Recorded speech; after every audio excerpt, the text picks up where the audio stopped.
I was your son before I was your bank, I whispered as they begged for help. Now you'll learn what abandonment really feels like, I promised. 6 months later, I watched their lives crumble from the shadows. I'm 34. The day my father called after 5 years of silence, I knew, not what he wanted specifically, but that he wanted something. My fingers trembled against the cold glass of my phone screen, his name poolsing there like an accusation. A ghost summoned from a past I'd tried to bury, my heart trembling. The moment stretched impossibly long, every memory crashed against me. Fragments of what we were, what we could have been, what they destroyed without a second thought, as casually as crushing an insect underfoot. I answered, what else could I do? Curiosity has always been my weakness. That and the foolish hope that maybe, just maybe, he was finally calling to apologize. His voice, gruff, familiar, unchanged, sent a jolt through my system that was almost physical. No apology came, no acknowledgement of the years of silence, just a demand that we needed to talk. When I pressed him for answers, he mentioned trouble, my mother, my sister Emma, all of them caught in some situation they couldn't escape. There it was, not reconciliation, not remorse, trouble. They needed something, and suddenly I existed again. I should have hung up. Should have blocked his number again, and continued the life I'd built without them. Instead, I heard myself agreeing to meet them the next day at noon, a decision my rational mind immediately began to question. That night, sleep evaded me. Memories resurfaced with cruel clarity. Not just the day they cast me out, but all the injustices that came before. The pattern had been established long before my investment mistake. Emma, 16, caught shoplifting. My parents rushing to the store manager, pleading, making excuses about teenage rebellion, paying for the stolen items, bringing her home without consequences. Emma, 19, crashing dad's car while drunk. The way they rallied around her, paid for repairs in secret, protected her from legal repercussions. Emma, 23, dropping out of the college they'd sacrificed to afford, the one I'd been told we couldn't afford for me. She's having a difficult time, they'd explained. She needs our support right now. The pattern continued through her 20s, Emma's mistakes, my parents' rescue efforts, the family finances stretching thinner with each bailout. Never a word of the same forgiveness or understanding for my scholarly pursuits, my career dreams that didn't match their expectations. And then my one mistake. The investment opportunity that promised to solve the financial strain that Emma's needs had created. The chance I truly believed would help us all. I'd convinced them to invest their savings. I'd been so certain. When it collapsed, I didn't just lose money, I lost my identity. My place in the world, my family, the memory of that day haunts my sleep still. The coldness in my father's eyes as he looked at me, not as his son of 29 years, but as a stranger who had wronged him. Pack your things, he'd said, his voice devoid of the love that had colored my childhood. You're not my son anymore. No son of mine would destroy his family like this. My mother had stood in the doorway, silent tears tracking down her face, not defending me, not speaking up. Just watching as my father systematically erased me from the family narrative. But it was a mistake, I'd pleaded, the words tasting like ash in my mouth. I didn't know it would fail. I was trying to help us. Help, my father had laughed, the sound like breaking glass. The way you helped is by taking everything we had, everything we worked for. Get out, don't come back. Mom, I'd turned to her, desperate for intervention, for the fierce protection she'd always shown Emma. She'd looked away. That moment, her gaze sliding from mine to fix on some point beyond my shoulder, cut deeper than my father's rage. Her silence was a wound that would never properly heal. Within an hour, I stood on their porch with a small duffel of hastily packed belongings, 29 years of life reduced to what I could carry. No goodbyes from Emma, who'd stayed in her room throughout the confrontation. No softening from my father, who stood with arms crossed, waiting for me to leave the property. Just my mother's tear-streaked face watching from behind my father's shoulder, her hand half raised as if to wave, then dropping back to her side. I remember the exact moment I started my car. The precise second I realized they weren't going to call me back, weren't going to change their minds. The understanding that home, the concept I'd built my entire understanding of safety and belonging around, had been conditional all along. Rain began to fall as I pulled away from the curb. Perfect. The universe adding atmospheric effect to the collapse of my world. I'd made it 3 blocks before pulling over, the tears finally coming in a flood that matched the downpour outside. I sat there for hours, water streaming down the windows, obscuring the world beyond, mirroring the blur my life had become. In the days that followed, I slept in my car, showered at the gym, applied for jobs during the day, and stared at my phone at night, waiting for it to ring. Waiting for them to realize what they'd done, to reach out, to apologize. The call never came. No birthday acknowledgement that first year. No Christmas card. No response to the letter I sent 3 months after, once I'd found an apartment and a job, explaining again what had happened with the investment, how I'd been deceived along with them, how sorry I was for the pain I'd caused. The silence was absolute, complete. A void where family had once been. I tried once to connect with Emma. Called her cell phone 6 months after the fracture. "I can't talk to you," she'd whispered, her voice tight with what might have been regret. "Dad would kill me. I'm sorry, Alex." Click. Another door closed. I rebuilt my life piece by agonizing peace. Worked 3 jobs until my fingers bled and my back ached with constant fatigue. Slept 4 hours a night to make time for night classes, for certifications that might lead to something better. Landed a position at a tech startup that eventually took off. Created a new family from friends who chose me daily. Bought a home that was truly mine, and all without a single word from the people who had raised me, then discarded me when I failed them. Not a call when I graduated with my master's degree. Not a text when my first major project made industry news. Not a card when I bought my house. A real home in my name only. 5 years of building something from nothing. 5 years of therapy sessions where I cried and raged and mourned the family I'd lost. 5 years of learning to live with the void, to stop expecting it to be filled. And now this, a call from the void. The drive to their house felt like moving backwards in time. The familiar streets of my childhood neighborhood seemed both unchanged and utterly foreign. My hands gripped the steering wheel with unnecessary force, knuckles white against black leather. Breathe, just breathe. I parked at the curb rather than in the driveway. A small act of defiance that only I would understand. The house looked smaller than I remembered. The paint was peeling in places, the front yard overgrown, signs of neglect that would have been unthinkable in the fastidious household of my youth. My father answered, older and grayer, but still straight-backed, still proud. He stepped aside without greeting, allowing me to enter the house that had once been home but now felt like a museum of past hurts, preserved exactly as I'd left it. The living room was just as I remembered, down to the faded floral couch and the family photos on the mantel. I noticed with a strange, detached interest that they had kept pictures of me, as if I had died rather than been exiled. My mother emerged from the kitchen, 5 years carved deep into the lines around her eyes and mouth.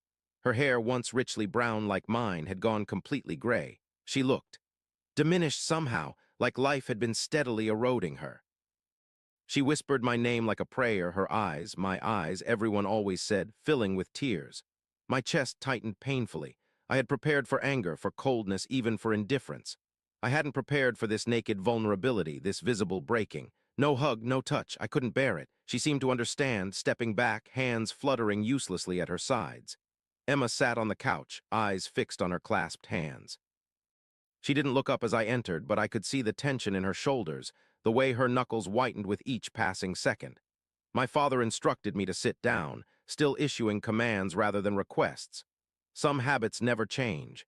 I remained standing, demanding they explain why I had been summoned after years of silence. The tension in the room thickened with each passing second, a physical presence pressing against my skin. Emma finally broke, admitting through barely suppressed tears that everything was her fault. The familiarity of this scenario, Emma's mistakes becoming family emergencies, sent a bitter taste flooding my mouth. When pressed, she revealed the truth: gambling debts. $70,000 owed to people who didn't take IOUs or payment plans. People who had already broken into the house, left threats, followed Emma to work. People who had made it clear that payment was non-negotiable. The irony was so perfect it almost seemed scripted. The same people who had cast me out for a financial mistake were now asking me to rescue them from Emma's. The cosmic joke of it might have made me laugh if it hadn't reopened wounds I'd spent years trying to heal. I stood there, feeling the weight of their expectations, their desperation, their fear. The rational part of me, the part that had spent 5 years in therapy working through abandonment and betrayal, screamed to walk away. To let them feel a fraction of the abandonment I had lived with. To show them exactly how it felt to be deemed unworthy of family in your moment of greatest need. But another part, buried deeper, remembered fragments of love before it all went wrong. Being 7 and Emma teaching me to ride a bike, her small hands steady on the back of the seat as I wobbled down the driveway. 14 and Mom staying up all night with me when I had food poisoning, her cool palm against my forehead as she murmured that everything would be okay. Even Dad, proud and unbending as he was, teaching me to change a tire in the rain, his hands guiding mine with surprising gentleness. Those memories, the foundations upon which my understanding of family had been built, couldn't be entirely erased, even by years of silence and rejection. They resided in me still, complicated and contradictory, making simple vengeance impossible. I told them I needed to think, promising a decision the next day. On the drive back to my apartment, my hands shook against the steering wheel, barely holding together, the weight of unspoken truths pressing down, suffocating. That night I barely slept. The memory of my exile played on repeat in my mind, the casual cruelty of it, the way they had discarded me without a second chance, without benefit of doubt, without the loyalty and protection they'd always shown Emma. I had been held to a different standard, always had been. The realization crystallized something in me. Not just anger, though there was plenty of that, hot and righteous, but clarity. They had treated me as disposable once. They would do it again given the chance. This reunion wasn't about reconciliation, it was about utility, my utility to them in this specific crisis. By morning, I had made my decision. Not forgiveness, I wasn't capable of that yet, maybe never would be, but something else. Something that would satisfy both the wounded child within me and the man I had become.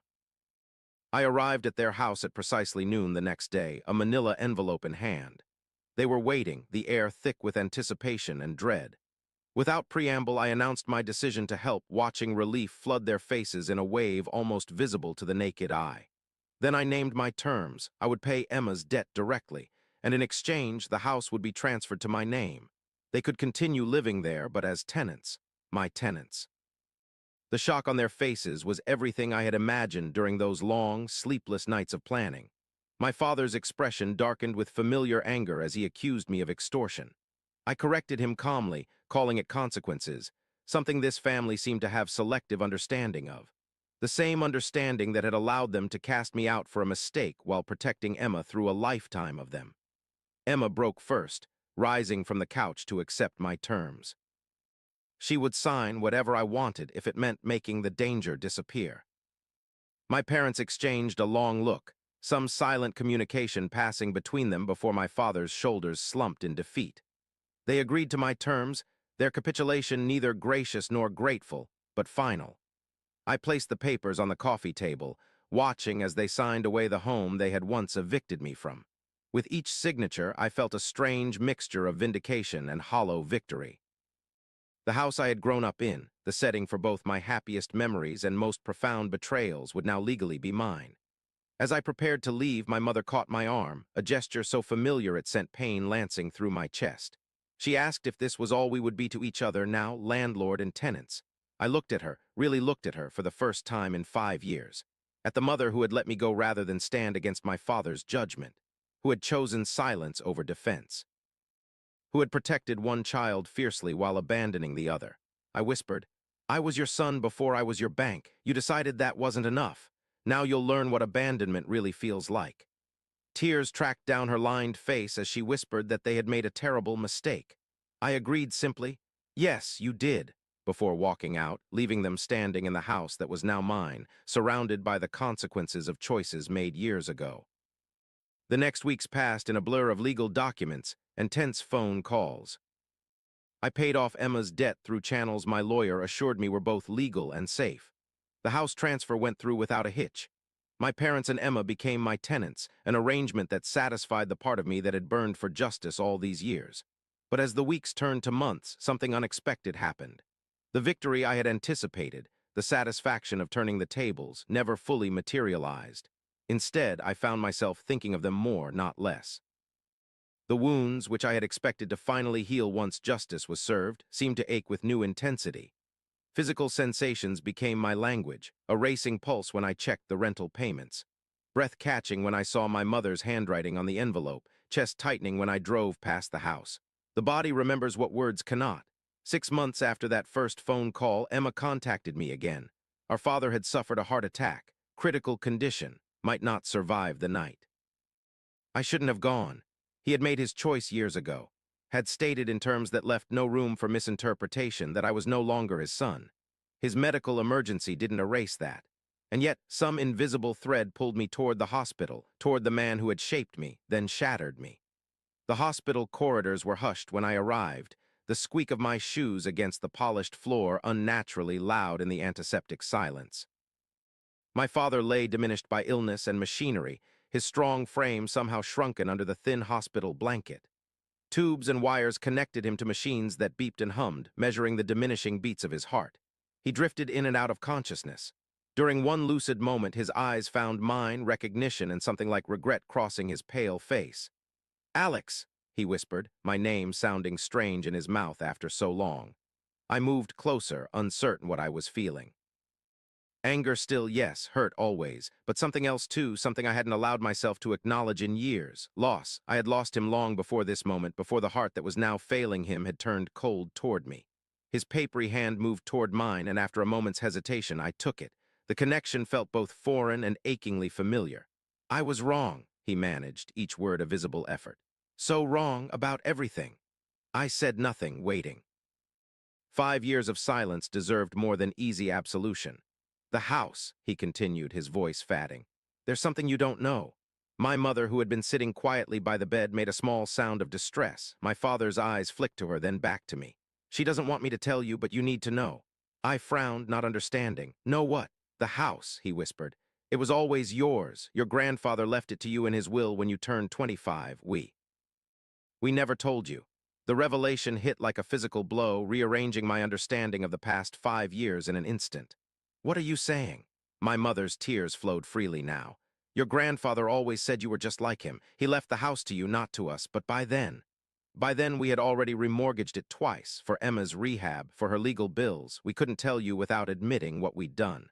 The truth crashed over me in waves.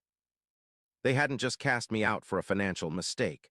They had evicted me from a house that was legally mine, had been living in my property while telling me I was no longer their son.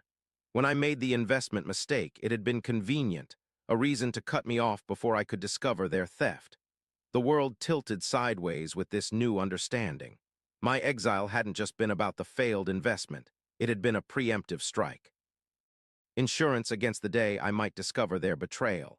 My father's fingers tightened weakly around mine.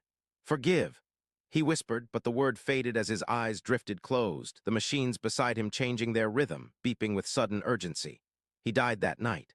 I stood beside my mother as the doctor delivered the news, feeling strangely hollow. In the days that followed, I moved through funeral arrangements in a daze, the revelation about the house coloring every interaction with my remaining family. After the service, I sat with my lawyer, reviewing the documents my mother had finally provided.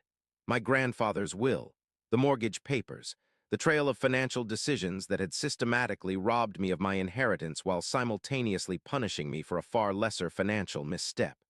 My lawyer confirmed they had no legal right to the property. The house should have been transferred to me 9 years ago. The mortgages they had taken out weren't legal without my signature. The rental agreement I had them sign was actually irrelevant since I already owned the house. Ironically, it strengthened my position, showing they had acknowledged my ownership even if they hadn't admitted how I came to own it. The irony wasn't lost on me. I had demanded the house as payment, not knowing it had always been mine. They had agreed, hoping I would never discover the deeper betrayal. That evening, I met my mother and Emma at the house, my house in every sense of the word. The room felt smaller. Memories larger than the walls could contain. A universe of unresolved emotions condensed into this single, breathless moment. I placed my grandfather's will on the table between us, watching my mother's eyes close briefly in resignation. She had known this moment would come, had been waiting for it since my father's deathbed confession. "You knew," I said simply. "All this time, you knew the house was mine. You knew when you watched Dad throw me out. You knew when you refused my calls, my letters. You knew when you signed those rental agreements." She nodded, unable to meet my eyes. "We were desperate," she whispered. "Emma needed help, the rehab centers, the lawyers. We couldn't afford it. We told ourselves we'd make it right someday. By stealing from me, by making me homeless while you lived in my house." Emma, who had been silent until now, looked up with tear-filled eyes. "I didn't know," she said. "About the will, about any of it, I swear, Alex." I believed her. Emma had been many things over the years, reckless, selfish, irresponsible, but never calculated. The calculation had come from our parents, who had chosen again and again to sacrifice one child for the other. "What happens now?" My mother asked, her voice small and afraid. Will you evict us? The question hung in the air between us, weighted with possibilities. I could evict them, legally, morally justified. I could demand repayment of all the mortgage money they had borrowed against my property. I could pursue criminal charges for fraud. The law, for once, was entirely on my side. I had spent days considering these options, turning them over in my mind, examining them from every angle. Revenge served cold. Justice served legally. But sitting there, looking at what remained of my family, a widow aged beyond her years by secrets and grief, a sister finally facing the consequences of a lifetime of poor choices, I felt something unexpected. Not forgiveness, not yet, but exhaustion with the cycle of hurt and retribution that had defined us for too long. I'm selling the house, I said finally. This place, it's poisoned for all of us. It's built on lies and betrayal and conditional love. My mother's hands trembled. Where will we go? That's not my problem, I said, the words coming out sharper than I'd intended. Then, relenting slightly, the sale will clear the fraudulent mortgages. Whatever's left will split. Half for me, the inheritance that should have been mine, and half for you to find somewhere new. It wasn't forgiveness. It wasn't reconciliation. But it was an end to the lies, to the house that had become both symbol and prison for all of us, to the darkest chapter of our shared history. My mother wept silently, not with grief, but with something that looked almost like relief. The weight of deception had been crushing her too, in its way. Does this mean? Emma started, then stopped, seeming afraid to finish the question. Does this mean we could try to be a family again? The question pierced me. Family, such a simple word for such a complex, broken thing. I don't know what we are to each other now, I said honestly. I don't know if we can rebuild what was destroyed. Some bridges once burned leave only ashes. It wasn't what they wanted to hear. It wasn't a Hallmark movie ending with tearful reunions and instant forgiveness. But it was the truth. And after so many years of lies and evasions, truth felt like the only solid ground we might someday build upon. The house sold quickly, as I had predicted. I attended the closing alone, signing the final papers that severed my connection to the place that had shaped my earliest understanding of home and family. The money was distributed as promised. Half to me, half to my mother and Emma, who found a small apartment across town. They call sometimes. I answer occasionally. We meet for coffee every few months, careful conversations about neutral topics, exploring the possibility of some new relationship built not on blood or obligation, but on choice and clear-eyed acceptance of what was and what might be. Was this healing, or just another form of breaking? Perhaps both. Perhaps that's what moving forward actually means, breaking open what was to make space for what might be, not forgetting but refusing to be defined by memory alone. Some days I still wake up angry. Some days I imagine what my life might have been if they had made different choices, if they had loved me enough to tell the truth, if I had been son first and convenient scapegoat second. But most days I simply live the life I've built, the successful career, the friends who became family, the quiet dignity of creating something lasting from the wreckage of what was lost.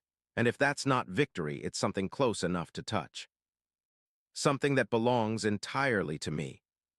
Something they can never take away again. Thank you so much for listening to my story. If you have any thoughts, I'd love to hear them. So please leave a comment. Don't forget to like and subscribe if you want more stories like this one.